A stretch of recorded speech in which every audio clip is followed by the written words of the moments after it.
1,00,000 మంది శివభక్తులతో కలిసి మహారుద్రాక్ష పూజలో పాల్గొనండి. వెంటనే కాల్ చేసి మీ పేరును నమోదు చేసుకోండి.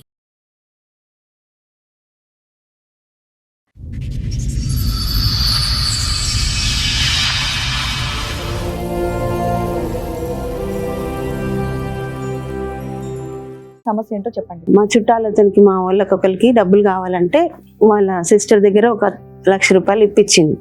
కొట్టడం, ఇక పైసలు తీసుకురాలేదని అలా 2012 నుంచి ఎప్పటిదాకా హెరాస్మెంట్ చేశాడు? ఇప్పుడు దాకా కూడా మేడం ఇది ఆ రెండు విషయాలు పట్టుకున్నా.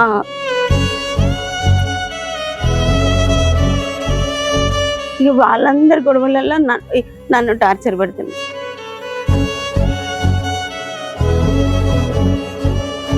రోజు కొట్టడం, వేరే మిల్లు దగ్గర వేరే ఆమెతో ఎఫ్ఐఆర్ పెట్టుకున్నాడు. వేరే ఆమెని రిలేషన్ లో ఉండి అక్కడికి వెళ్ళిపోతున్నాడు.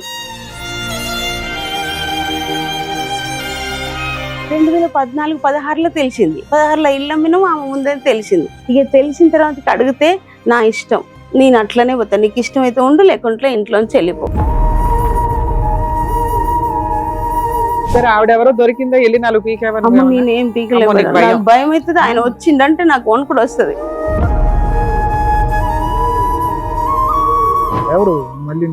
మిల్లులో పని చేస్తుంది. ఈయన ఒక పని ఆయన, ఆవిడ ఒక పని ఆవిడ, వీళ్ళిద్దరూ జెట్ అయ్యారు. ఆవిడకి పెళ్ళై భర్త లేడంట, చనిపోయిండు. యాక్చువల్లీ తను వేరే వాళ్ళని మెచ్చుకున్నాడు. ఎప్పటి నుంచి? నియర్లీ మాకు ఊహ తెలియనప్పటి నుంచి బూతులు తిడతాడంట. చాలా మాతో కూడా తిడతాడు. అసలు యాజ్ ఏ ఫాదర్ గా తన రెస్పాన్సిబిలిటీ ఒక్కటి కూడా మెయింటైన్ చేయడు. మాకు ఏం అక్రమ సంబంధాలండి బాబు, చిరాకు వచ్చేస్తుంది. కొన్ని రోజులు మేము ఎపిసోడ్ చేయలేము, ఎందుకంటే అక్రమ సంబంధాలు తప్పు అని చెప్తుంటే అక్రమ సంబంధాలు పెట్టుకుని జనాలు లేపేస్తున్నారు. అక్రమ సంబంధాలు పెట్టుకుని.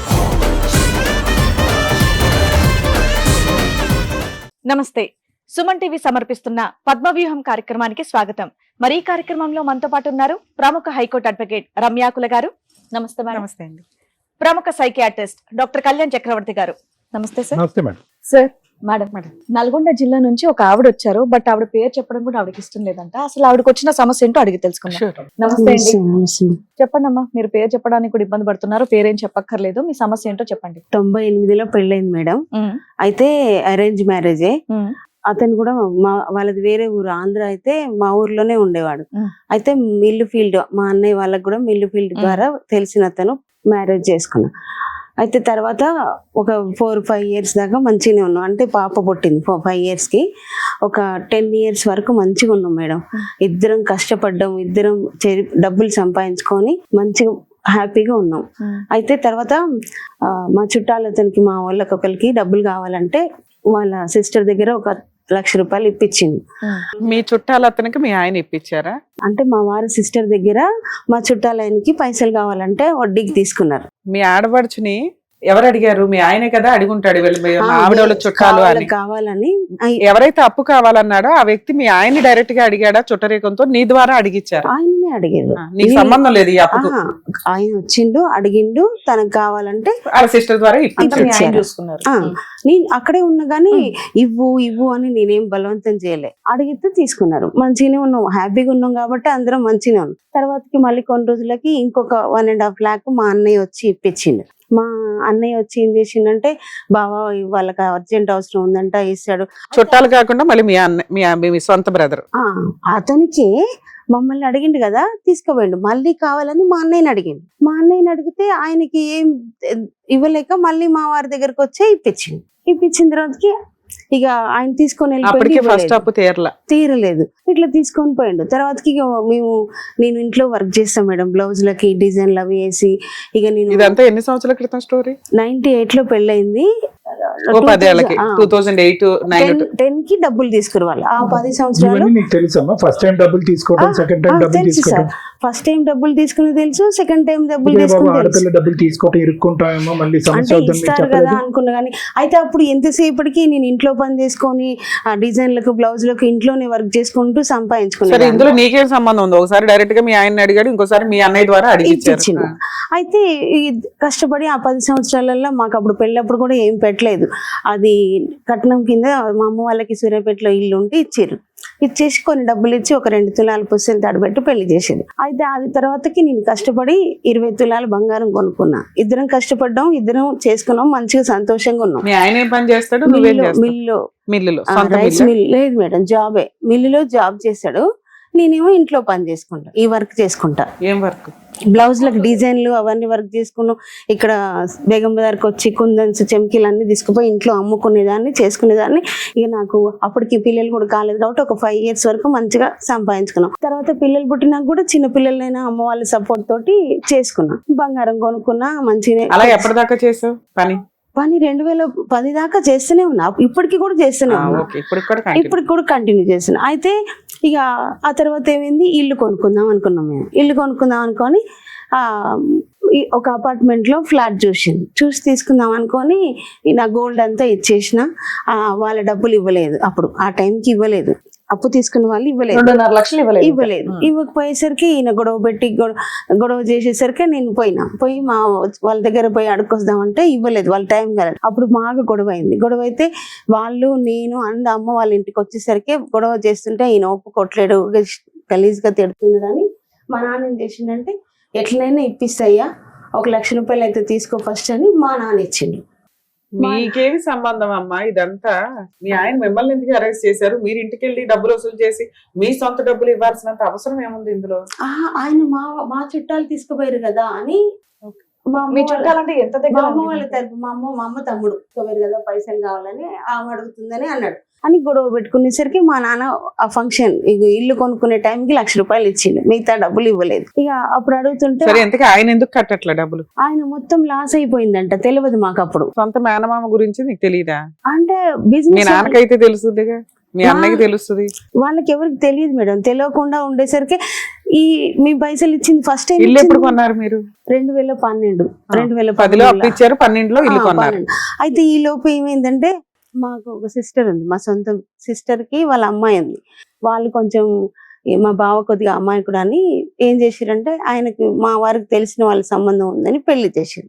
వాళ్ళు మిల్లు ఫీల్డ్ లో ధాన్యం ఖరీదులకు అట్లా పోయినప్పుడు చూసి కావాలంటే కట్నం లేకుండా చేసుకుంటామని చేసుకున్నారు. మా అక్క ఏం చేసిందంటే సరే మంచి సంబంధం అయితే చూసి చేస్తుండ కదా అని ఒప్పుకుంది. తర్వాతకి ఇష్టం ఉందో అప్పటికి నేను ఇంట్లోనే ఉంటున్నా కాబట్టి పెద్దగా తిరగటం వాళ్ళ గురించి ఎక్కువ ఏం తెలియదు. చేసుకున్న తర్వాతకి వెంటనే వాళ్ళకి నచ్చలేదని వీళ్ళకి గొడవలు అయ్యి డైవర్స్ తీసుకున్నారు. ఇక పైసలు మా మేనమామ తీసుకున్నాం. పెళ్లి చేస్తే కూడా ఇది డైవర్స్ అయిపోయిందని మా అక్క వాళ్ళ అమ్మాయి. ఈ 2 నా వల్లనే అని మస్తు టార్చర్ పెట్టిండు, కొట్టడం, ఇక పైసలు తీసుకురాలేదని. వాళ్ళకి పెళ్లి చేస్తే వాళ్ళు కూడా అలా 2012 నుంచి ఎప్పటిదాకా హెరాస్మెంట్ చేశాడు? ఇప్పటిదాకా కూడా మేడం. ఆ 2 విషయాలు పట్టుకున్నా. ఎట్లా 10 ఏళ్ళు బాగున్నోళ్ళు అసలు మీకు సంబంధమే లేదు, ఆయనే మాట్లాడుకొని ఆయనే ఇచ్చి చేసుకొని మిమ్మల్ని ఎందుకు హింసిస్తాడు అంటే ఇంకా అర్థం కావట్లే. మా తరపు చుట్టాలు కదా, ఈ తరపు పెళ్ళైన తర్వాత అందరికీ ఒకటే కదా. వాళ్ళకంటే మీరు ముగ్గురు ఎక్కువ కదమ్మా, 2 కూతురు భార్య ఎక్కువ కదా మీ ఆయనకి. లేదు మేడం, అట్లా మస్తు టార్చర్ పెట్టి. సిస్టర్ తో సంబంధం ఎలా ఉందమ్మా? అతనికి వాళ్ళ సిస్టర్ కి ఇప్పుడు డబ్బులు తీసుకున్నది వాళ్ళ సిస్టర్ దగ్గర కదా, వాళ్ళ సంబంధం బానే ఉందా? ఏది డబ్బులు అప్పు పూర్తిగా తీర్చకపోయినా కూడా 1 లక్ష రూపాయల వరకే తీర్చాడు కదా. అయితే అసలు ఆ పైసలు తీర్చలేదు, ఇవ్వలేదు. అయితే అప్పుడు 1 లక్ష రూపాయలు మా నాన్న ఇచ్చింది. నేనేమనుకుంటున్నా అంటే వాళ్ళ చెల్లి ఒత్తిడి ఇతని మీద ఉందేమో, బావ చెల్లి ఒత్తిడి చేస్తూనే పెడుతున్నాడు. ఇంకో విషయం ఏంటంటే ఈ డబ్బులు ఇప్పుడు మా మేనమామకి ఇచ్చింది 2.5 లక్షలు. మా అక్క వాళ్ళ అమ్మాయికి పెళ్లి చేసినప్పుడు వాళ్ళు నేనే పెడతా ఖర్చు అని అబ్బాయి వాళ్ళు అన్నారంట. ఆయన ఇయ్యక తెల్లే ఈయన పెట్టింది, ఇటు 2 లక్షలు పెట్టింది. మీ చుట్టరికాల వల్ల మీ ఆయనకి చాలా మీకున్న ఫైనాన్షియల్ బ్యాక్గ్రౌండ్ తో చూస్తే అయితే అట్లా అయింది. అయితే వాళ్ళు ఏమన్నారంటే డైవర్స్ తీసుకున్నప్పుడు ఆ 2 లక్షలు ఇస్తా అన్నారు, ఇవ్వలేదు. అది ఇంకా కోర్టు కాలేదు అని అట్లనే పెండింగ్ పెడుతున్నారు. ఇప్పటికైనా అయిపోయిందా కేసు? కాలేదంట, ఇంకా నడుస్తుందా కేసు? అయితే ఇందులో ఏమైందంటే మా ఇట్లా అట్లా అని మొత్తం గొడవలు అయినాయి ఫుల్ గా. మా అక్క వాళ్ళు ఆయన పెట్టుకున్నాడు గొడవ. ఇక వాళ్ళందరి గొడవలలో నన్ను టార్చర్ పెడుతున్నాడు. అట్లా ఇద్దరు కలిసే ఉన్నారా తల్లి? ఇప్పుడు కలిసే ఉన్నాం మేడం. కానీ అయితే 2012లో ఆ ఇంట్లోకి పోయిన కాడి నుంచి కూడా ఆ ఫంక్షన్ టైం నుంచి కూడా గొడవలే. ఒక్క సంవత్సరంలో ఏం చేసిండంటే ఇక ఆయన మిల్లు కడిపోయి లోన్ కొంచెం తీసుకున్నాం మేడం. పైసలు తీసుకొని లోన్ తీసుకున్నాం కాబట్టి బంగారం అయ్యాన్ని నమ్ముకున్నాక లోన్ తీసుకొని కట్టుకున్నాం కదా, నేను ఇంట్లో చేసుకుంటూ పిల్లల్ని చూసుకుంటుంటే ఆయన జీతం లోన్ తీర్చుకోవచ్చు అనుకున్నాం. ఇక అట్లా అయ్యేసరికి ఈ వీళ్ళు పైసలు పెళ్లి ఎప్పుడు గొడవలైనాయి అని వాళ్ళందరి మీద కోపం నా మీద చూపించేది, వచ్చి రోజు కొట్టేది.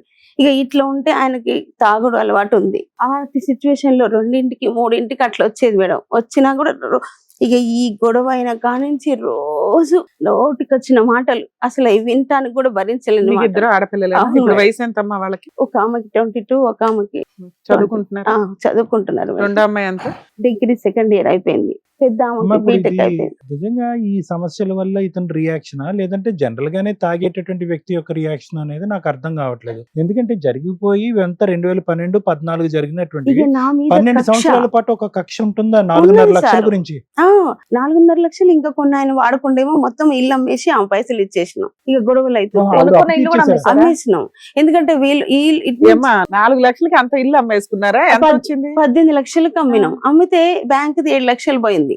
ఇక మిగతాది మొత్తం ఆమెకే ఇచ్చిండు. అంటే అంతకు ముందు తీసుకుండేమో మరి నాకు చెప్పలేదు. ఆమెకి ఇవ్వాల్సింది ఎంత ఉందో మా ఆడపడుచుకి వాళ్ళ సిస్టర్ కి మొత్తం ఇచ్చేసినాం. ఇచ్చేసినాక నీ వల్లనే ఇల్లు ఎప్పుడు అమ్మేశారు? 2016లో అమ్మినాం. 12లో కొన్నారు, 16లో 14 సంవత్సరాలే ఉన్నాం. అదో 4 సంవత్సరాలు, ఇదో 10 సంవత్సరాలు. 16 సంవత్సరాల నుంచి 14 సంవత్సరాల నుంచి ఈ పంచాయతీ నడుస్తుంది. ఇక కొడతాడు ఇక ఫుల్. సరే, ఇల్లు లేదు, అప్పు లేదు, అన్ని క్లియర్. మళ్ళీ కొత్తగా సంపాదించుకోవచ్చు కదా. అట్లనే మళ్ళీ కష్టపడదామంటే ఇక నా మీద కక్ష పెంచుకొని ఎట్లా కొడతాడంటే అట్లా కొడతాడు. మిల్లు తాగి మీరు అప్పు తీర్చేసిన తర్వాత ఇల్లు అమ్మేసిన తర్వాత ఇప్పుడు ఎందుకు కొడుతున్నాడు? ఇప్పుడు 1 లక్ష రూపాయలు ఇచ్చిండు, మిగతా ఇవ్వలేదు కదా మా నాన్న. అక్కడి నుంచి రావాలి. ఇప్పుడు కంపెన్సేషన్ అనేది వాళ్ళ నాన్నగారి దగ్గర నుంచి రావాలి. ఇతను ఇల్లు అమ్మేశాడు, ఉన్న ఇల్లు లేదు. సో ఈ బాధ రోజు కొట్టడం, వేరే మిల్లు దగ్గర వేరే ఆమెతోటి ఎఫ్ఐఆర్ పెట్టుకున్నాడు. అది పెట్టుకున్నాడు. ఈ 16 ఏళ్లలో మీరు ఇంకే ఇల్లు కొనలా? ఉన్నంతలో ఇల్లు నడుస్తుంది. ఇంట్లో సరుకులు, పిల్లల చదువు లేదు, అన్ని నువ్వే చూసుకున్నావు. అయితే ఏమైందంటే ఇంకో ఇల్లు చూసుకున్నాడు. వేరే ఆమెని రిలేషన్ లో ఉండి అక్కడికి వెళ్ళిపోతున్నాడు. అయితే ఈ గొడవల వల్ల కొడుతుండంటే డబ్బులకు ఇబ్బంది అయ్యి ఇట్లా ఇల్లు అమ్ముకున్నాం కాబట్టి ఆ కోపంలో ఉన్నాడేమోనని కొట్టినా తిట్టినా నేను ఓర్చుకొని ఇంట్లో కూడా చిన్న శారీస్ బిజినెస్ లాగా అట్లా పెట్టుకున్నా కూడా కనీసం పిల్లలు స్కూల్ కి పోతారని 9వ సంవత్సరం మేడం. బ్యాక్గ్రౌండ్ స్టోరీ వేరే ఉంది. ఇంకో అయితే అప్పుడు ఉన్నది నాకు తెలియదు. 2014-16లో తెలిసింది. 16లో ఇల్లు అమ్మినాం, ఆమె ముందని తెలిసింది. ఇక తెలిసిన తర్వాత అడిగితే నా ఇష్టం, నేను అట్లనే పోతా, నీకు ఇష్టం అయితే ఉండు, లేకుంటే ఇంట్లోంచి వెళ్ళిపో. ఇలా నుంచి మేము అడిగేది అదే. 2016కి ఇల్లు అమ్మేసో అప్పులు తీరిపోయినాయి కదా, మళ్ళీ గొడవ ఎందుకు అని. గొడవ ఎందుకు అంటే ఆయనకి అక్రమ సంబంధం ఉంది, నువ్వు అడగడం స్టార్ట్ చేసావు. ఇప్పుడు నుంచి ఇక పీకుతున్నాడు నిన్ను ప్రతిసారి. రోజు ఇట్లా కొడతాడు, రోజు కొట్టడం. ఈ రోజు కొడతాడా తిట్లతో. ఆవిడెవరో దొరికిందా? వెళ్ళి 4 పీకేవా? నేనేం పీకలేదు, భయం అవుతుంది. ఆయన వచ్చిందంటే నాకు వణుకుడు వస్తుంది. ఎట్లా నోటుకొచ్చిన మాట. నువ్వు అడగకపోయినా కూడా అమ్మాయి ఎవరు, అసలు ఎందుకు ఇతని జీవితంలోకి వచ్చింది, ఇతను ఎందుకు ఆవిడ కనెక్ట్ అయ్యాడు. ఇప్పుడు అమ్మ వినండి అమ్మా, ఇప్పుడు వరకు మీరు స్టోరీ ఎలా చెప్తున్నారంటే మొత్తం 15 సంవత్సరాలు బట్టి ఆ 4.5 లక్షల గురించే మీరు కొట్టుకున్నట్టు చెప్పారు. కాదుగా, నీకు ఒక సవత ఉంది, ఆవిడతో అతను కునుకుతున్నాడు కాబట్టి నీ కోపం వచ్చి అడిగేటప్పుడు వచ్చి నేను వాయిస్తున్నాడు, కొడుతున్నాడు.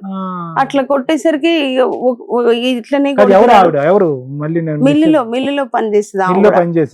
ఈయన ఒక పని ఆయన, ఆవిడ ఒక పని. వీళ్ళిద్దరూ జెట్ అయ్యారు. ఆవిడకి పెళ్ళై భర్త లేడంట, చనిపోయిండు. ఆవిడ మిల్లులో మనకేం తెలుసు. లేకపోతే వీళ్ళిద్దరు కలిపి చంపేసే వాళ్ళు ఏమంటారు. ఆయన చనిపోయినాకనే ఈయన పరిచయం ఏంటంట, వేరే వాళ్ళు చెప్పారు. సరే అమ్మా, నీకు ఆ నరకం పడటం అలవాటు అయిపోయింది. 20 ఏళ్ల నుంచి తన్నులు తినటం చాలా, ఈ పాటి బాడీ స్ట్రాంగ్ అయిపోయింది. బూతులు తిట్లు తినడం అనేది నీకు నీ పిల్లలకు వాళ్ళకంటే గతి లేదు, నీకంటే అలవాటు అయిపోయింది. ఇక్కడికి ఎందుకు వచ్చావు? అదే మేడం, అయితే కొన్ని రోజులు దాకా ఇట్లనే ఉంటే ఆయన ఏం చేసినా ఎంత ఇచ్చినా తీసుకొని నేను అడ్జస్ట్మెంట్ చేసుకుంటూ వచ్చిన. అయితే మా మామగారి పొలం ఉంటే అమ్ముకొని వచ్చిండు. ఆయనకు బయట అప్పులైన అప్పటి నుంచి మాట్లాడు, ఆయనకి ఏంది ఎంత జీతం వస్తుంది అనేది కూడా ఏమి చెప్పడు. ఇంటి ఖర్చులకు కొంచెం ఇచ్చేవాడు. ఇప్పటికీ కలిసే ఉన్నారమ్మా? కలిసి ఇప్పటికీ కలిసే కలిసి ఉన్నారు. అతను తన్నా తిట్టినా కొట్టినా ఇంట్లో హింస పెట్టి డబ్బులు ఇవ్వకపోయినా మీ బాగోగులు చూసుకోకపోయినా నీ సంపాదన నువ్వు సంపాదించుకుంటున్నావు, పిల్లల్ని చదివించుకుంటున్నావు, అతనితో నీకేమి ఇప్పుడు లేదుగా. ఒకే చాటు ఉన్నా కూడా అతను డబ్బులు ఇస్తేనే గనుక ఇల్లు గడిచే పరిస్థితి అయితే లేదుగా. అట్లా కాదు సార్, ఒక 2 పిల్లలకు చూసుకున్నా నాకు చూసుకోకపోయినా పర్వాలేదులే అని. అమ్మ మీరు ఇంట్లో వంట చేస్తే తింటాడా, వస్తాడా? అసలు అది రావట్లేదు, మొత్తం బంద్ చేసిండు. ఎప్పటి నుంచి రావట్లే ఇంటికి? ఇంటికి వస్తాడు, నైట్ వచ్చి పడుకుంటాడు, పొద్దుగాల 4ంటికి. అయితే ఏమైందంటే ఆయన మిల్లు ఫీల్డ్ లోంచి 10 లక్షలు ఏమో మిల్లులో పెట్టినాను మేడం, 30 లక్షలు తెచ్చుకోండు ఆ ఇంటి కాడ నుంచి. మా మామయ్య పొలం అమ్మితే ఆయన కొద్దిగా ఈయన కొద్దిగా తీసుకున్నారు. ఒక 5-6 లక్షలు మా ఆడపిల్లలకి ఇవ్వాల్సి ఉంటే ఇచ్చిండు. ఇక ఆ తర్వాత మిగిలిన పైసలు ఏం చేసిండో తెలియదు. ఇప్పటిలో ఇన్వెస్ట్మెంట్ పెట్టాడని నువ్వు అంటున్నావు? ఆయనే చెప్పిండు. అన్నారు కదా అన్ని డబ్బులు తీసుకుపోయి మొత్తం ఆగం చేస్తావు నువ్వు, పిల్లల పేరు మీద ఒక 10 లక్షలు ఏమంటే మా మామయ్యతో కూడా గొడవ పెట్టుకొని తెచ్చుకున్నాడు. పిల్లలు అడిగితే 10 లక్షలు మిల్లులో పెట్టినా అన్నాడు. ఆ 10 లక్షలు కూడా లేవు అంటుండు. ఇప్పుడు సంవత్సరం పోయిన సంవత్సరం ఇంత జరుగుతున్నా కూడా మీ ఆయన నిలదీసా అతను తనేవాడు. ఆవిడ ఒక్కసారి కూడా అడగలేదమ్మా అసలు నేను పోలేదు సార్, ఎప్పటికీ కొడతాడు. ఇప్పుడు అంటాడు కదా మా అమ్మ వాళ్ళు ఇచ్చిన ఇల్లు తీసుకురమ్మని ఇప్పుడు టార్చర్ పెడుతున్నాడు. ఇంకా ఉందా? మీ అమ్మ వాళ్ళు ఏమైనా ఇచ్చారా నీకు? ఇల్లు ఉంది, అది అమ్మి డబ్బులు తీసుకురమ్మని గొడవ చేస్తున్నాడు. వీళ్ళని చూసుకోవట్లేడు. ఇప్పుడు కూడా ఇంకా కొడుతున్నాడు. ఆ డబ్బులు తెమ్మంటుండు మేడం. ఇల్లు ఆయన ఇవ్వడం మానేసి ఎదురు నిన్ను ఎదురు తీసుకురమ్మంటుండు. ఇప్పుడు కొత్తగా జరిగిన స్టోరీ ఏమీ లేదు. ఇప్పుడు ఇన్ని సంవత్సరాల పాటు జరిగినటువంటి స్టోరీకి ఇప్పుడు మీరు కంక్లూజన్ ఇవ్వండి అని చెప్పి మా దగ్గరికి వచ్చారు. అవును సార్. ఏం కావాలి, మీకేం కావాలో చెప్పండి. ఆయన కొట్టద్దు మేడం, కొట్టద్దు. ఆయన పిల్లల్ని చూసుకోవాలి. అంటే ఫీజులు కట్టాలా? కనీసం తినటానికి కూడా ఇంట్లో ఏమి ఇవ్వట్లేడు. పిల్లలకి ఇవ్వట్లేడు, నాకు ఇవ్వట్లేడు. ఇంతసేపు పోలీస్ స్టేషన్ ఒక రోజు బాగా కొట్టిండు. కొడితే నేను పోలీస్ స్టేషన్ పడుతుంటే పోలీస్ స్టేషన్ పోతే ఇంట్లో ఉండొద్దు, బయటికి వెళ్ళిపోమంటాడు. తినటానికి ఒక్క నిమిషం మేడం, తినటానికి ఇవ్వకపోయినా 15-16 సంవత్సరాల పాటు మీరు ఇల్లు నడిపించారు, గడిపించారు, పిల్లలకి చదువు చెప్పించారు, అన్ని చెప్పించారు. ఇప్పుడు సడన్ గా అతను ఇస్తే గానీ ఇల్లు గడవని పరిస్థితి ఉందా? ఫీజులు కూడా కట్టకపోతే నేనే కడుతున్నా కదా సార్. కొంచెం అప్ అయింది ఫీజుల వల్ల. ఇంట్లోకి ఎట్లా నేను జరుపుకుంటున్నా. పిల్లల్ని పిలుద్దామా? వాళ్ళు కూడా వస్తారా? పిలువండి సార్. మేడం సార్, మళ్ళీ 2 అమ్మాయిలు కూడా వచ్చారు, ఒకసారి పిలుస్తాను. రండమ్మా. నమస్తే సార్. కూర్చోండి. నమస్తే. కూర్చోండి. ఏం చదువుకుంటున్నారు? నేను degree 2nd year madam, complete అయిపోయింది. ఓకే. బీటెక్ ఫైనల్ ఇయర్ అయిపోయింది. చెప్పండి అమ్మా, అక్కడ నుంచి అప్పటి నుంచి ఏదో చెప్తూ ఉన్నారు సార్. యాక్చువల్గా మా మమ్మీ చాలా ఇబ్బంది పడుతుంది. కానీ యాక్చువల్లీ ఇందులో తను మాట్లాడిన అన్నట్టు నాట్ ఓన్లీ 6 lakhs అమౌంట్ మీద కాదు సార్, తను ఉంచుకున్నాడు. మేమే కనిపెట్టాం. తను చెప్పలేదు, భయపడి. యాక్చువల్లీ తను వేరే వాళ్ళని ఉంచుకున్నాడు మిల్లులో. నియర్లీ మాకు ఊహ తెలియనప్పటి నుంచి. సూపర్. అసలు మాకు తెలియదు. 2016 నుంచి అని చెప్పి మాకు అసలు ఇల్లు కొన్న తర్వాతే మాకు తెలిసింది. తెలిసింది అప్పుడే. మీకు తెలిసినంత వరకు ముందు నుంచి ఆవిడ ఉంది అనేది మీకు ఐడియా ఉంది. ఓకే. ఆవిడ వల్ల ఇప్పుడు ఎంత హరాస్మెంట్ గానీ ఆవిడ వల్ల బూతులు తిడతాడంట. చాలా మాతో కూడా తిడతాడు. అసలు యాజ్ ఏ ఫాదర్ గా తన రెస్పాన్సిబిలిటీ ఒక్కటి కూడా మెయింటైన్ చేయడం. మీరు క్వశ్చన్ చేస్తే రియాక్ట్ అవుతాడమ్మా. క్వశ్చన్ చేయకుండా కూడా ఇప్పుడు అక్కడికి ఎందుకు వెళ్ళావు, రాత్రి ఎందుకు రాలేదు, డబ్బులు ఎందుకు ఇవ్వలేదు అంటేనే అతను చిరాకు, కోపమా? లేదంటే మీరు మాట్లాడకపోయినా మిమ్మల్ని అంటాడు. అసలు ఇంటికి రాగానే తాగి వచ్చి గొడవ పడతాడా? మాకు భయం అవుతుంది మా. ఈ రోజు ఆయన తాగొస్తాడో, మంచిగా ఉంటాడో, మంచిగా ఉండడో. ఎన్నింటికి వస్తాడు ఇంటికి? ఆఫ్టర్ 11. నిద్రపోతారు కదా. అంటే మేడం వస్తాడు, ఏదో ఒకటి ఇల్లు గురించి ఒకటి ఉంది, ఇంకా ఇవ్వలేదు కదా ఇల్లు. సో ఆ ఇల్లు గురించే ప్రతిసారి మేము ఫీజెస్ అడిగినా, మా రెస్పాన్సిబిలిటీస్ గురించి అడిగినా, ఇంట్లో దేని గురించి అడిగినా ప్రతి దానికి ఇల్లు మ్యాటర్ ముద్దలు పెడతాడు. ఈవెన్ మేము మాట్లాడాలి, ఇప్పుడు వాళ్ళ హస్బెండ్ అండ్ వైఫ్ అంటే వాళ్ళకి ఇచ్చింది పక్కన. యాజ్ ఎ ఫాదర్ గా మాకు ఇవ్వాల్సిన రెస్పాన్సిబిలిటీ మాకు ఇవ్వాలి కదా. మేము వాటి గురించి అడిగినా ఇక్కడ ఈ రియాక్షన్ వచ్చినా అక్కడ పడితే తన్నులు. అది మ్యాటర్. మిమ్మల్ని ఎప్పుడైనా కొట్టాడా? నాకు ఒక్కసారి పడ్డాయి. అమ్మకైతే తన్నులు. సో ఇక్కడ ఒకటమ్మా, ఒక క్వశ్చన్. నిజంగా ఇల్లు ఏదో కిందో మీదో పడి తీసుకొచ్చి ఇచ్చినా కూడా అది ఆవిరైపోద్దిగా, లేదా ఆవిడ చేతిలో పెడతాడుగా. అంతే కదమ్మా? అంతే కదా. సో ఇల్లు గురించి అయితే కాదు ఇది. ఇల్లు వస్తే కనుక మీ మీద కొట్లాట్లు, గొడవలు అయిపోతాయని చెప్పడానికి అయితే లేదు. అంతలో ఆయన అసలు ఏ రోజు రెస్పాన్సిబిలిటీస్ లేదు, తీసుకోవాలి ఆ రోజు కూడా రెస్పాన్సిబిలిటీ తీసుకోలేదు ఆడపిల్లలు అసలు మీకు ఏమైనా కష్టం ఉందా బయట లేదు ఏం మ్యామ్, లేదు అసలు అలా. మేడం అసలు ఒక ఒక ఫీజు కాల్ రాదు మాకు మా ఫాదర్ నుంచి. అసలు ఎలా ఉన్నావని ఒక కాల్ ఇప్పుడు రాదు మ్యామ్. మేడం ఇప్పుడు ఈమె 2 సంవత్సరాల మీద చదువుతుంది, ఈమె హాస్టల్ ఎక్కడ ఉందో తెలియదు, ఈమె కాలేజ్ ఎక్కడ ఉందో తెలియదు, ఏం పట్టించుకోడు. అసలు ఈ కాలేజ్ లో బీటెక్ జాయిన్ చేసే రెస్పాన్సిబిలిటీస్ కూడా లేవు మ్యామ్. లేదమ్మా అమ్మ అన్ని వదిలేసి అమ్మ ఉన్నాం. మీరు దయచేసి ఒకటి అర్థం చేసుకోండి. ఆ స్థాయిలో మీరు ఆశ పట్టడం కూడా ఆ మనిషికి ఆశ పడే విధంగా నేను కానీ రమ్య మేడం కానీ శ్రీవాణి గారు కానీ నేర్పించేటటువంటిది కాదు. అది మనసులోంచి రావాలి. ఒక్క నిమిషం నన్ను మాట్లాడినివ్వండి. మీరు ఇక్కడికి వచ్చి కూర్చున్న ఈ 2 ఆడపిల్లలు కాదు, మీ వెనకాతలు ఉన్నటువంటి ఒక 100 మంది సైన్యం వచ్చిన మీ డిమాండ్స్ ఏంటి అనేది కరెక్ట్ గా ఉండాలి. రేపో మాపు ఈ 2 ఆడపిల్లలకి ఉద్యోగాలు ఇస్తాయి, వాళ్ళ కాళ్ళ మీద వాళ్ళు నిలబడతారు. మీకైతే కనుక ఈ బ్రతుకు తెరువు సమస్య అయితే లేదు. ఏం కోరుకుంటున్నారు? ప్రేమ కావాలా, ఆప్యాయత కావాలా, వాళ్ళ డేట్ ఆఫ్ బర్త్ అతను తెలుసుకోవాలా, లేదంటే ముందుకు వచ్చి పెళ్లిళ్ళు చేయాలి? ఇక్కడి నుంచి చూడండి. లవ్ కావాలి, ఎఫెక్షన్ కావాలి, కేర్ కావాలి, వచ్చి బాగా చూసుకోవాలంటే ఎక్కడ పుట్టిస్తామని? నేను అది అడగట్లేదు ఎక్కడ సార్. పుట్టిస్తాం? నేను అక్కడ ఒకటే- పిల్లలు కన్నాడా? అక్కడ లేదు, కన్నాడా? లేదు, అక్కడ కనలేదా? లేదు. ఓకే. అక్కడ ఒక అమ్మాయి ఉంటే పెళ్లి చేసిరంటే డైవర్స్ అయింది అంటే, ఒక అబ్బాయికి పెళ్లి అయింది, ఆమెకు పాప. ఇక్కడి నుంచి మాట్లాడండి మీరు. అందులో రెస్పాన్సిబిలిటీస్ ఇది అవుతున్నాయి సరే, కాబట్టి మీకు ఏం కావాలనేది మా ఇది. మా ఇద్దరి ఒపీనియన్ ఒకటే సార్. ఒకటే, ఏంటిదంటే ఆయన మారాలి, మళ్ళీ కలిసి ఉండాలి, కలిసి ఉంటాం అదనట్లేదు. వాళ్ళిద్దరి మధ్యలో మాకు లవ్ ఇవ్వమని కూడా మేము అడగట్లేదు. ఇక్కడ ఆయన దగ్గర నుంచి రాదన్న విషయం మాకు తెలుసు.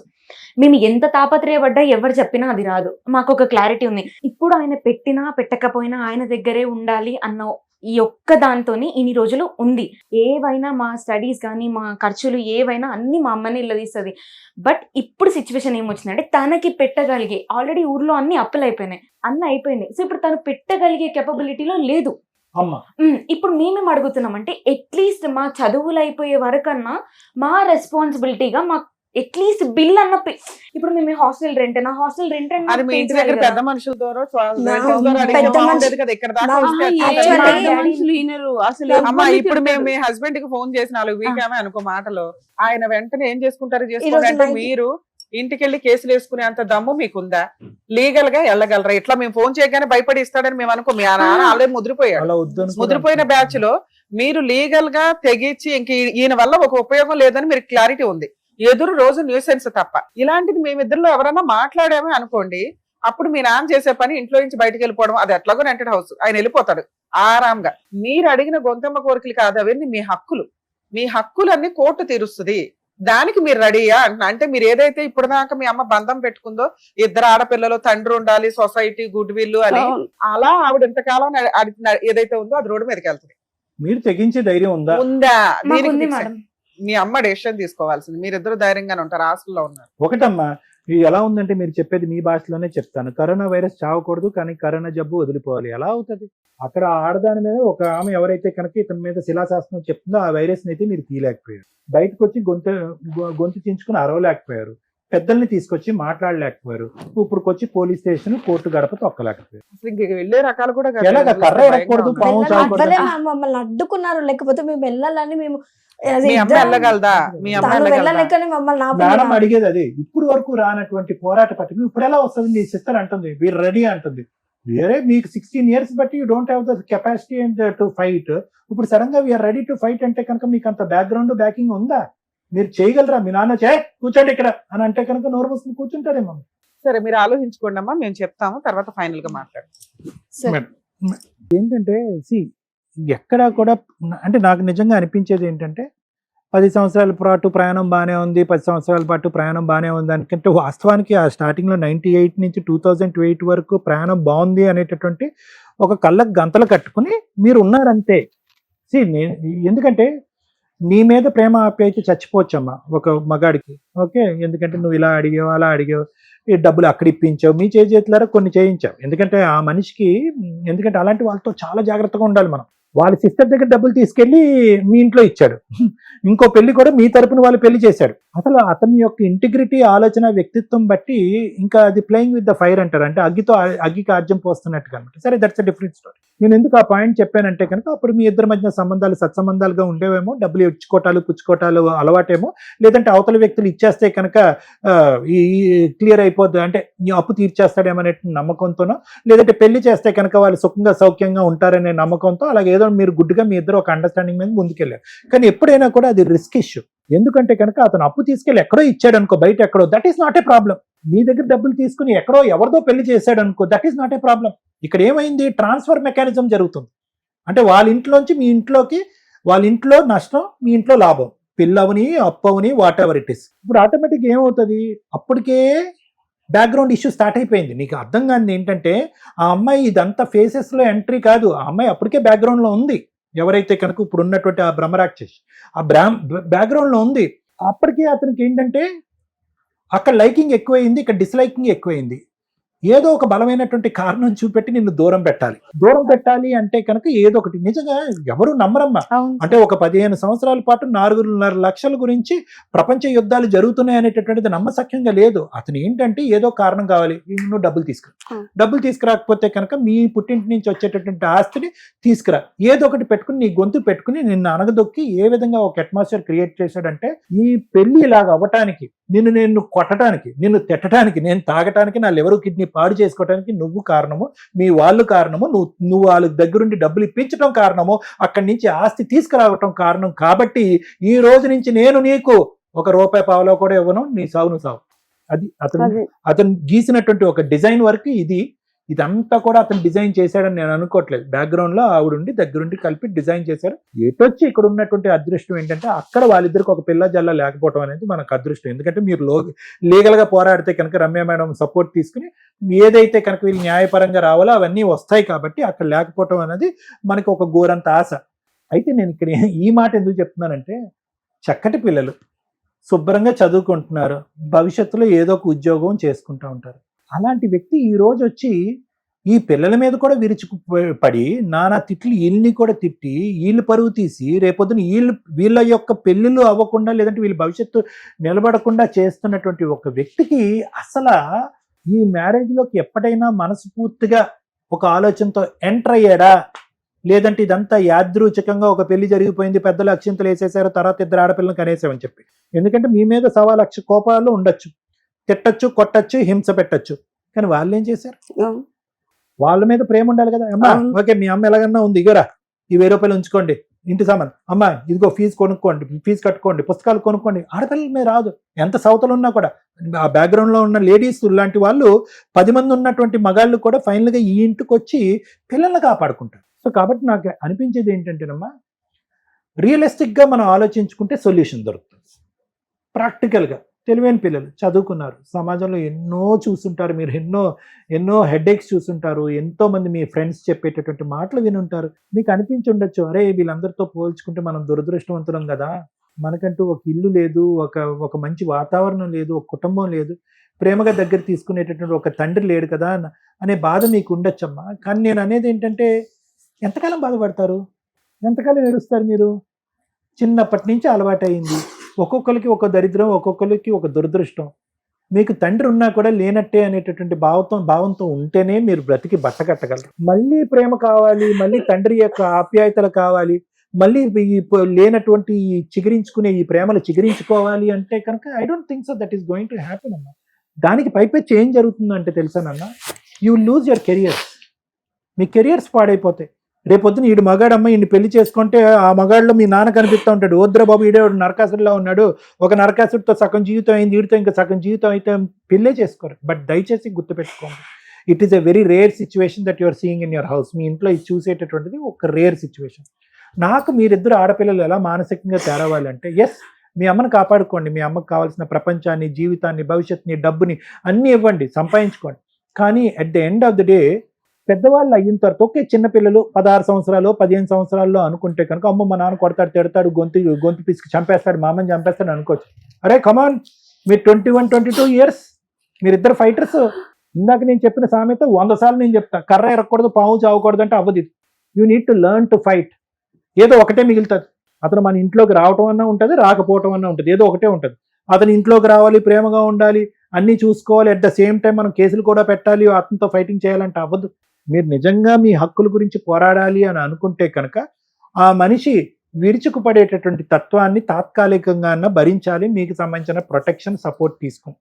ఎవరు లేరా నాన్న మీకు, మామయ్యలు, పెద్దనాళ్ళు ఎవరు లేరా మీకు సపోర్ట్ చేసి? అసలు ఆడపిల్లలు 4 మేడం.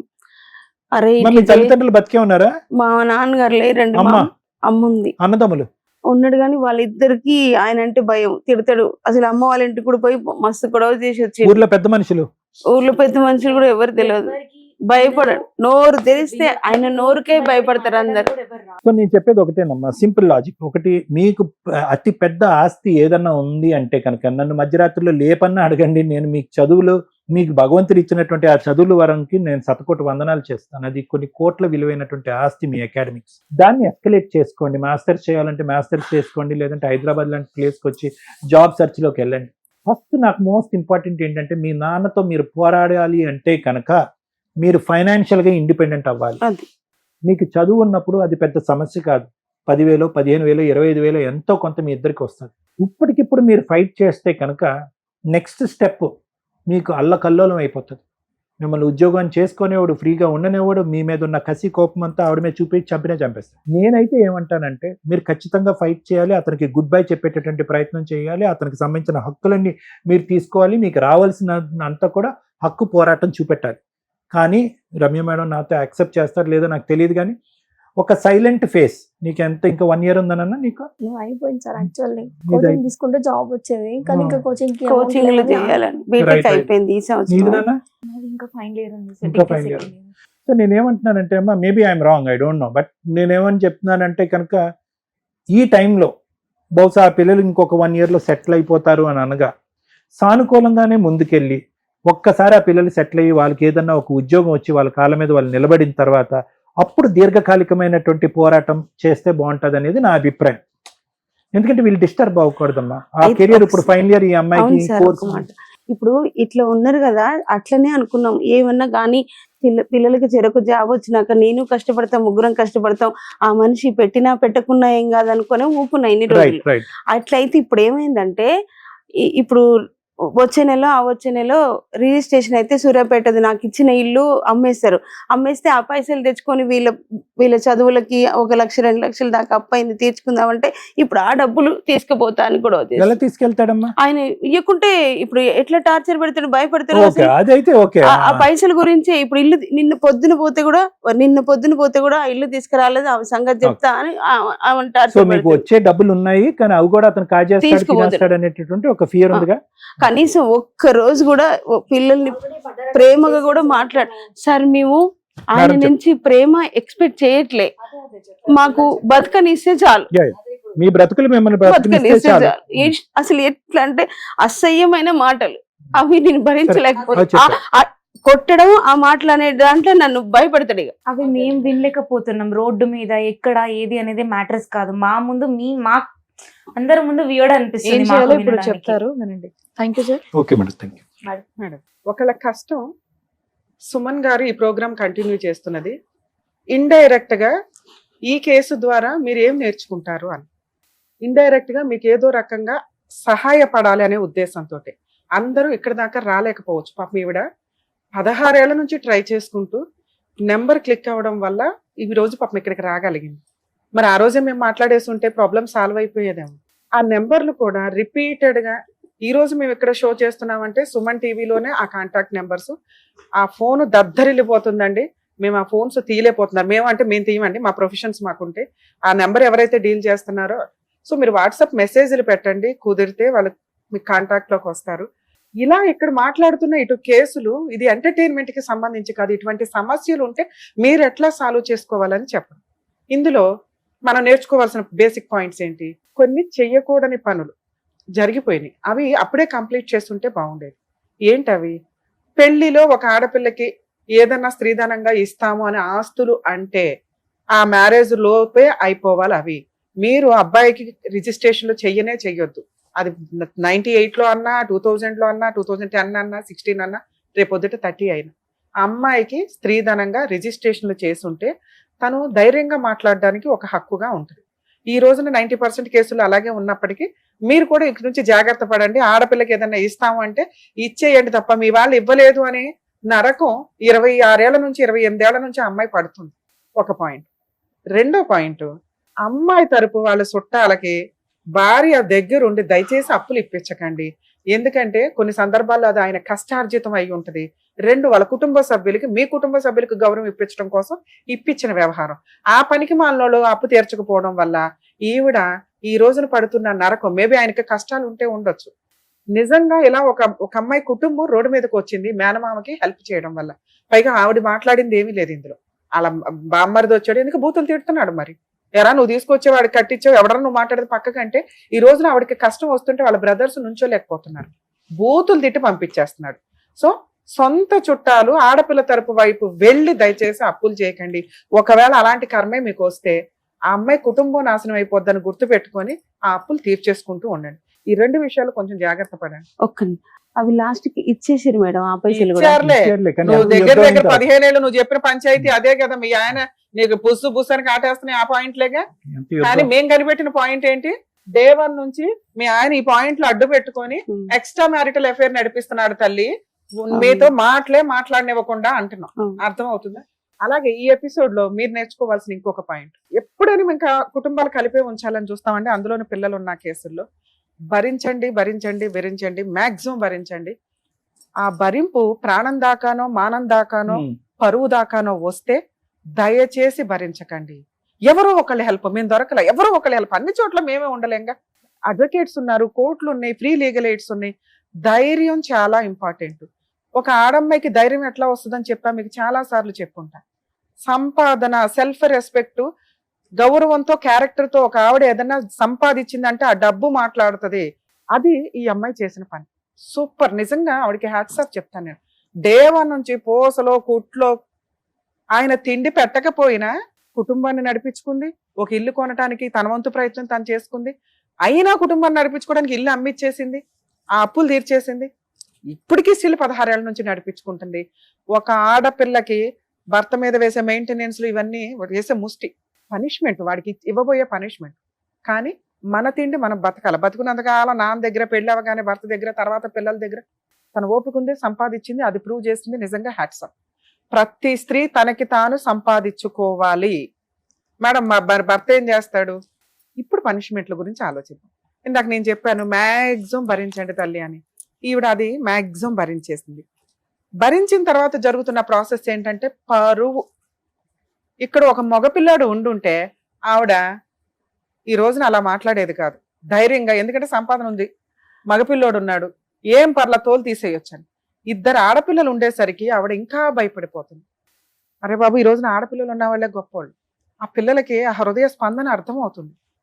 మగపిల్లలు మంచోళ్లే కాదనట్ల, కానీ వాళ్ళ పెరిగే విధానం అనేది తల్లి మార్చలేదు కదా. తండ్రి ఈ రకంగా ఉన్నాడు, పిల్లలు బయట ఏం చేస్తారో తెలీదు. ఈ పిల్లలకి ఎవ్రీడే కష్టం తెలుస్తుంది. ఆడపిల్లలున్నా మగపిల్లలున్నా తల్లి తీసుకోవాల్సిన టైంలో కరెక్ట్ డెసిషన్ తీసుకోవాలి. అది ఈవిడ చేయలేకపోయింది. ఈ రోజున ఆవిడ ఎవరు చెప్తారు ఒక మంచి సలహా అని ఇక్కడికి వచ్చిందే తప్ప నా ప్రాబ్లం ఇట్లా సాల్వ్ చేసేయండి అని చెప్పట్లా. నాకు ఇలాంటి ఒక భయం ఉంది, ఏ రకంగా వెళ్తే బెటర్ అంటే. మనిషికి మనిషి సహాయం చేసే రోజులే పోయినాయి. రిలేషన్స్ అంత డేంజర్ లో ఉన్నాయి. ఎవరికాళ్ళు ముందుకొచ్చి మన ఇంట్లో అమ్మాయి మన ఇది అని ఎవరు సహాయం చెయ్యట్లా. మాట్లాడడానికి ఒక చెవు దొరకట్లా ఈ రోజున. వీళ్ళ ముగ్గురే సైకలాజికల్ గా మాట్లాడుకుంటున్నారు. ఒక స్టేజ్ తర్వాత ఏమవుతుందో కూడా తెలియదు. దయచేసి మంచి ఫ్రెండ్స్ ని, అంటే కొలీగ్ పక్కన ఉండే వాళ్ళని మంచి ఫ్రెండ్స్ గా చేసుకుంటుంటే మాటల్లో సగం ప్రాబ్లం క్లియర్ అవుతూ ఉంటుంది. దయచేసి మంచి ఫ్రెండ్స్ ని అరేంజ్ చేసుకోండి చుట్టుపక్కల వాళ్ళని. ఎందుకంటే చుట్టాలు ఎవరు, మనము ఒకరికి చుట్టాలమే, వాళ్ళు మనల్ని తిట్టుకుంటారు. ఎందుకంటే మనం బిజీ. కష్టం వచ్చినప్పుడు నిలబడేలాగా ఉండగలిగితే వాళ్ళు మంచి చుట్టాల కిందే లెక్క. ఈ రోజున పాపం ఆవిడికి కష్టం వస్తే నుంచునే చుట్టాలు లేరు. ఎందుకంటే అలా ఆయన అంటే భయపడుతున్నాడు, అలా ఆయన నోరుకు భయపడుతున్నాడు. మరి ఇప్పుడు వీళ్ళు యుద్ధం ఎవరు చెయ్యాలి? వాళ్ళకి మానసిక ధైర్యం ఇవ్వడం కోసమే సార్ ఇప్పటిదాకా మాట్లాడారు. ఆ ధైర్యానికి ఫైర్ యాడ్ చేస్తా ఇప్పుడు నేను మాట్లాడు. ఎందుకు ఏడుస్తున్నావు నువ్వు? ఒక్కడిచ్చేవాళ్ళక ఒక రత్నాలు లాంటి 2 పిల్లల్ని పెట్టుకొని ఏం తల్లి నిన్ను ఇప్పటిదాకా పొగుడుతున్నాను నేను. మీ ఆయన లాంటి ఒక పనికి మాలిన వ్యక్తికి నువ్వు ఎంత టైం ఇచ్చుడే దండగా అని నా బాధ. సొసైటీ, కుటుంబం, పిల్లలు, పెళ్లిళ్ళు అనేది ఓన్లీ స్త్రీకే కాదు. ఇన్ని సంవత్సరాలు 30 ఏళ్ళు 28 ఏళ్ళు పెళ్లి అయిపోయిన మగాడికి కూడా అది చాలా అవసరం. ఇక్కడ గుడ్ విల్ ఈవిడ ఒక్కడదే పోవట్ల. ఈ టైంలో ఈవిడ కనుక వాళ్ళ భర్తని వదిలేస్తే 28 ఏళ్ళు పడిన నరకానికి పెద్ద పనిష్మెంట్ పడుతుంది. ఏముంది, అక్రమ సంబంధంతో ఎవరితో ఒకతుంది. ఏం అక్రమ సంబంధాలండి బాబు, చిరాకు వచ్చేస్తుంది. కొన్ని రోజులకు మేము ఎపిసోడ్లు చేయలేము. ఎందుకంటే అక్రమ సంబంధాలు తప్పు అని చెప్తుంటే అక్రమ సంబంధాలు పెట్టుకొని జనాలు లేపేస్తున్నారు. ఒక్క కేసు అన్న చూడండి. మా ఆయన హెరాస్ చేశాడు అందుకే లేపేశాను, లేకపోతే మా ఆవిడ ఇలా చేసింది అందుకే లేపాను లేదు. ఉత్తినే చంపేసుకుంటున్నారు అక్రమ సంబంధాలు పెట్టుకొని. ఈవిడేంట్రా అంటే నరకం పడుతుంది. ఇక్కడ ఎవరిని చంపమని కాదు, మోరల్ వాల్యూస్, కుటుంబ వ్యవస్థ. ఒక భర్త చేసిన పనికి పిల్లలకి ఇప్పటిదాకా అమ్మాయి ఒక మంచి కుటుంబాన్ని ఎందుకు ఇచ్చిందంటే ఆవిడ నరకం పడుతూ ఇచ్చింది. ఆ పిల్లలు ప్రతి రాత్రి నాన్న వస్తున్నాడంటే భయపడుతున్నారు. ఇలా తాగుతున్న ప్రతి ఇంట్లో పిల్లలు భయపడుతున్నారు. ఆ పాపం ఎవరేసుకోవాలి? దేవుడు రాసింది ఏంటి, మీరు చేస్తున్న పని ఏంటి? మీది ఒక కుటుంబం అని, ఒక రుణానుబంధాలు అనే కదా మిమ్మల్ని నలుగురిని ఒక గ్రూప్ చేసి పంపించారు ఇక్కడికి. నీ ఇష్టం వచ్చినట్టు నువ్వు అక్రమ సంబంధాలు పెట్టుకొని తిరిగి ఆ పిల్లల్ని ఈ రోజున రోడ్డు మీద వేసావు. ఈ రోజున మీ ఆవిడ నిన్ను వదిలేస్తే సొంత భార్య ఉండదు, కని పెంచిన 2 పిల్లలు ఉండరు. ఒక పనికి మాలిన ఆవిడతో అక్రమ సంబంధం పెట్టుకొని తిరగడం అంటే నీ మీద నువ్వు ఉమ్మేసుకున్నట్టు లెక్క. ఇప్పుడు వాళ్ళు అదే పని చేయబోతున్నారు, అదే చేస్తారు. ఎందుకంటే భరించారు భరించారు భరించారు, ఇక సాల్రా బాబు నీతో. నీకు పర్ఫెక్ట్ పనిష్మెంట్ వాళ్ళు వదిలేయటమే. మీకు అర్థమైందా నాన్న? మీ నాన్నకి మీరు ఇవ్వాల్సిన పనిష్మెంట్, ఎట్లాంటి వాడు నాకు అవసరం లేకుండా బతికేవాళ్ళు బొచ్చుడు మంది ఉన్నారమ్మ సమాజంలో. మీరు విత్ క్యారెక్టర్ తో, గుడ్ విల్ తో బతుకుతున్నారు. సమాజం మీకు హెల్పే చేస్తుంది. ఇలాంటి నాన్న మీరు పక్క పెట్టుకుంటే మీ అమ్మని హింసించడానికి రేపొద్దు మీకు వచ్చే సంబంధాలు కూడా చేరకొడతారు. మీకు చదువుకోవడానికి ఒక ఎరువే వేయని వ్యక్తి మీ కుటుంబాలు బాగున్నాయంటే ఎందుకు ఊరుకుంటారు? మీ కుటుంబాలే ఆయనకి టార్గెట్. అర్థమవుతుందా? ఈ రోజు మీ అమ్మ ఏం భయపడుతుందంటే నాకు రేపొద్దుట రాబోయే రూపాయి వేస్ట్ అవుతుంది ఏమని. వేస్ట్ అవ్వదు తల్లి, నువ్వు మీ ఆయనతో కలిసి ఉన్నా అది వేస్ట్ అవ్వదు. టచ్ చేసే రైట్స్ నీకు లేవు. అలా ఉంటే మా వాళ్ళకి ఫోన్ చేయండి, మా టీం అంతా నీకు అందుబాటులో ఉంటాం. కానీ ఇది కరెక్ట్ కాదు. నేను మీ ఆయనతో కలిసి ఉండొద్దాన్ని. నువ్వు ఈ రోజే డెసిషన్ తీసుకోవాలి. ఇట్లాంటి వ్యక్తి అదేమన్నా సొంత ఇల్లా, రెంట్ హౌస్, ఆయన కడుతున్నది 6,000, అవునా? ఇంకొక 6,000 నువ్వు సంపాదించుకోలేవా? సంపాదించుకో. అంటే నువ్వు తలుచుకుంటే ఏమన్నా చేయగలవు. మీ ఆయనకు నువ్వు ఒక పనిష్మెంట్ ఇవ్వాలి అనుకుంటే ఈ రోజే మీరు డెసిషన్ తీసుకోండి. ఇప్పుడు మేము ఫోన్ మాట్లాడబోతున్నాం, మాట్లాడతాం. ఎందుకంటే ఎక్కడో అక్కడ కట్ అవ్వాలి రిలేషన్. మీ నాన్నకి మీ వాల్యూ తెలిసి మీ కాళ్ళు పట్టుకొని బతువులాడాను, మరి కాళ్ళు పట్టుకోపోయినా మీ మనసు సాటిస్ఫై అయ్యేలాగా ఆయన బతిమలాడి రెస్పాన్సిబిలిటీస్ ప్రూవ్ చేసుకుంటే ఒక ఛాన్స్ ఇవ్వండి. లేదా ముందు అర్జెంట్ గా పోలీస్ స్టేషన్కి వెళ్ళి మీరు కంప్లైంట్ ఇవ్వాలి. ఇవాళ మేము ఫోన్ మాట్లాడతాం కాబట్టి గొడవ అవుతుంది. ఇదే గొడవ, ఇక ఫైనల్, ఇక గొడవ లేదు మీ ఇంట్లో. చాలు పడిన నరకం. అమ్మ ఆ పిల్లలకి కళ్ళకు అద్దుకుని పెళ్లి చేసుకునే అబ్బాయిలు దొరుకుతారు. ఇలాంటి మంచి పిల్లలు దొరక్క బయట ఏడిస్తున్నారు మగాళ్ళు. అర్థమవుతుందా? ఇంకా 5 ఏళ్ల టైం ఉంది. కెరియర్ నువ్వు గట్టిగా లైన్ లోకి వస్తావు తల్లి. నువ్వు సంపాదించే డబ్బులు ఆ రెంట్కి, ఆ పిల్ల ఫీజులకి సరిపోతాయి. ఆ పిల్ల ఇంకో 1 సంవత్సరం 2 సంవత్సరాలకు లైన్ లో వస్తుంది. సంపాదించండి, ఒక చిన్న ఇల్లు కొనుక్కోండి. మనం బయటికి వెళ్ళిపోయినా అమ్మ కూర్చొని తినగలిగితే చాలు. ఇంతే మీరు చేయాల్సిన పని. మీకు 5 years టైం ఇస్తున్నా. మీ నాన్న అవసరంలా, మీ నాన్న రూపాయి మీకు అవసరంలా. ఇప్పుడు మీరు చేయబోయే యుద్ధం ఎందుకంటే 28 ఏళ్ళు మీ అమ్మకి నరకం చూపించిన మీ నాన్నకి కోర్టుల ద్వారా పనిష్మెంట్ ఇవ్వాలి. మీకు ఆల్రెడీ రాబోయే డబ్బు దాచుకోవాలి అంటే ఆవిడ ఈ రోజే డెసిషన్ తీసుకోవాలి. చాలు పడిన నరకం. మీ నాన్న గిర్రగిర తిరిగి వస్తే వస్తాడు, లేదా బయటే బూతులు తిట్టుకుంటూ తిరుగుతూ ఉంటాడు. కుక్క వాగింది అనుకోండి, లెక్క కూడా చేయకండి. అలాంటి వ్యక్తికి మీరు ఇచ్చే పనిష్మెంటే ఇది. లీగాలిటీ ఏంటి మేడం అది కూడా చెప్పేస్తాం. మీ ఆయనకి మాట్లాడడానికంటే ముందు మీ ఆయన రేపు పొద్దుట వెళ్ళండి పోలీస్ స్టేషన్లో, ముందు అర్జెంటుగా కంప్లైంట్ ఫైల్ చేయండి. మీ అమ్మగారిని తీసుకొని వెళ్ళి 498 డొమెస్టిక్ వైలెన్స్ అన్ని కేసులు మీరు వెయ్యాలి తల్లి. ఎక్కడ మీకు అడ్వకేట్ అవసరం లేదు. పోలీస్ స్టేషన్కి వెళ్ళండి, కంప్లైంట్ ఇవ్వండి. ముందు అర్జెంటుగా కేసు రిజిస్టర్ అవ్వాలి. మీకు ప్రొటెక్షన్ కావాలి. ఇంటిలోకి అతను రాకూడదు, తిట్టకూడదు. తిట్టాడా వెంటనే వీడియోలు తీయండి, ఫోటోలు తీయండి. ఇమ్మీడియట్ పోలీస్ స్టేషన్కి వెళ్ళండి. మళ్ళీ నెక్స్ట్ రోజు ఇచ్చేస్తే తీసుకెళ్ళి అరెస్ట్ చేస్తారు ఈసారి. ఓకే, ఫస్ట్ మీకు ప్రొటెక్షన్ వచ్చింది, ఇంట్లో నస తగ్గింది, బూతులు తగ్గినాయి. నెక్స్ట్ స్టెప్ ఏంటి చెప్పినాను. అలా అరెస్ట్ చేస్తే అమౌంట్ లంచం ఇస్తే బయటకు వచ్చేస్తా. అరెస్టే లేదు మర్చిపోండి. కానీ ఇంటికి వచ్చి బూతులు తిట్టి న్యూసెన్సులు చేస్తే కేసుల్లో అరెస్టులు ఉన్నాయి. ఉరేసేరుగా మీ నాన్నకి మీరే వేయలేదు ఇప్పటిదాకా. మీరు పనిష్ చేయలేదు, కోర్టు పనిష్ చేసి జైలే. ఫ్యామిలీ మ్యాటర్స్ నాన్న ఇవి, అరెస్టులే లేవు. ఆయన మన ఆయన తిరుగుతా, ఆయన వదిలేయటమే మీరు ఇచ్చే పనిష్మెంట్ అన్న. ఆయన జైల్లో వేసుడు ఉరేసుడు గురించి మాట్లాడట్లా నేను. ఆయన మాట్లాడేవి మీకు అనవసరం. మీరు చెయ్యబోయేవే ఆయన గుర్తు పెట్టుకోవాలి. ఆయన సైకలాజికల్గా ఏదో అంటున్నాడు కదా, నేను పోలీసుని కొంటా, జడ్జిని కొంటా, అడ్వకేట్. కొనుక్కోరా, నువ్వు కొనటమే కావాలి మాకు. అర్థమవుతుందా? అలాంటి ఏమి ఉండవు నాన్న. ఇవన్నీ ఫేక్ చేసే మాటలు, మాట్లాడే మాటలు ఇవన్నీ. వాళ్ళకి నిజంగా తెలుసు ఎవరిని కొనటం కుదరదు. అసలు మీ కేసులో కొనాల్సిన అవసరం కూడా లేదు. అర్థమవుతుంది? ఆయన పైన ఆయన చేసుకుంటూ లాయర్లకు ఫీజులు ఇచ్చుకొని తిరగలిగితే చాలా పెద్ద పనిష్మెంట్. మీకు ఫీజులు కట్టడగానే లాయర్లకు ఫీజులు ఇచ్చుకుంటాడా?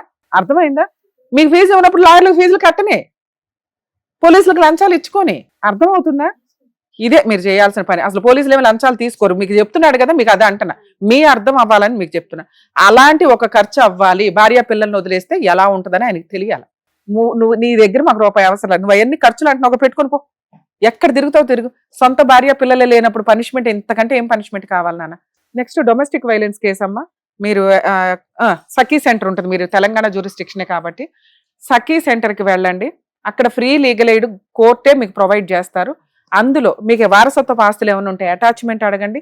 మంత్లీ మెయింటెనెన్స్ 50,000 అడగండి తల్లి, మీకు వస్తుంది.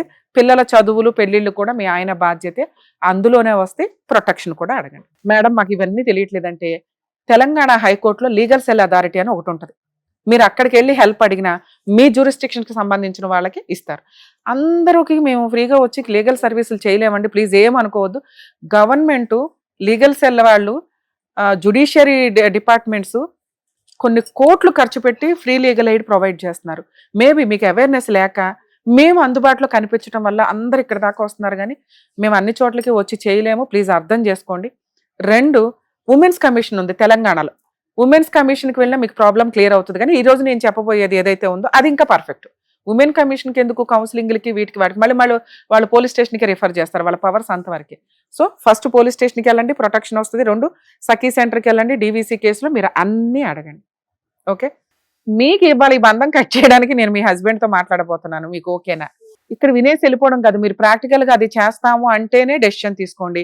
ఇప్పుడు నేను మాట్లాడేసినాక మీరు ఇంటికి వెళ్ళి ఇంకో సంవత్సరం 2 సంవత్సరాలు 5 సంవత్సరాల పిల్లల పెళ్లి దాకా ఆగుదాము అనుకుంటే ఇవాళ మీ కాపురం నాశనమైనట్టు లెక్క అవుతుంది. ఒక 1 వీక్ 10 days డెసిషన్ తీసుకుంటారా? నాన్న అసలు ఏమీ ఉండదు, మీరు తలుచుకున్నదే ఫైనల్. అర్థమవుతున్నా? పైగా మీ ముగ్గురు ఒక యూనిటీగా ఉన్నారంటే ఇంకా పవర్ఫుల్గా ఉంటాయి కేసెస్. కొంచెం ఆలోచించుకోండి, ఎందుకంటే మీరు ఈరోజు స్ట్రాంగ్ డెసిషన్ తీసుకున్నారు, ఇది సరిపోతుందని నా ఉద్దేశం. ఇలా మీరు ప్రొసీడ్ అవ్వండి. ఏ హెల్ప్ కావాల్సి వచ్చినా మా వాళ్ళకి ఫోన్ చేస్తే అందుబాటులో ఉంటారు. మళ్ళీ మాట్లాడండి, ఒకవేళ మీరే మాట్లాడండి మేడం అంటే ఇంకొకసారి మీరు ఫోన్లో మాట్లాడించినా మేము మాట్లాడతాం, బెటర్ కదా. ఎందుకు ఈ రోజే మనం మాట్లాడడం, డెసిషన్ వద్దులేండి. ఓకేనా? అంటే మీకు ఇంకా కంఫర్ట్ జోన్ ఉంది. ఈ రోజు మేము ఇచ్చిన బూస్ట్ తోటి మీరు ఎనర్జెటిక్గా ఆలోచించుకోండి. ప్రాబ్లం ఇది, ఈడంతా ఇవాళ తేల్చాల్సిందే అనిపించిన రోజు అర్జెంటుగా పోలీస్ స్టేషన్కి వెళ్ళిపోండి. ఇంకేదైనా లీగల్ హెల్ప్ కావాల్సి వచ్చినా మా వాళ్ళ ఫోన్లో అందుబాటులో ఉంటారు. సరేనా? Better. Thank you. All the best తల్లి. All the best. Thank you sir. బాగా చదువుకోండి. Yes sir. Thank you so much sir. Thank you so Thank much you. Madam. మరో కథతో మళ్ళీ కలుద్దాం.